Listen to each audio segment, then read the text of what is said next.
Assalomu alaykum barchaga. Hozir yangi xonadonga kelganmiz. Hop. Yangi xonadon uyda egalari aytayaptiki, bu yerda oldin shoshilinchda tushib qolgan.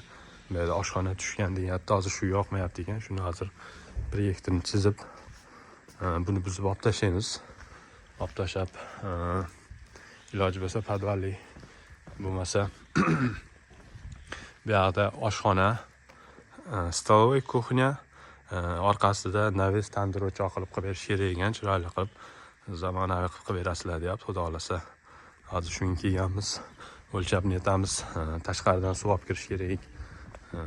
Ishlar ko'p ekan xonadonda. Xudo xolasa ishlar bilan tanishtirib boramiz. Etaplari bilan sekin-sekin tanishtirib boramiz. Bu yerda hozir yana bu yerda uyga podvali ikkinchi etaj bo'lgan. Ikkinchi etajga men svarshiy tanishlarimiz bor. Professional svarshiylar bor, shularga aytib qo'yganmiz, nima qilishadi bu yerga.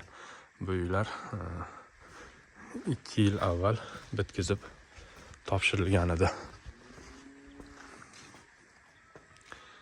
Xudo xolasa yana yangiliklar bilan ulashamiz.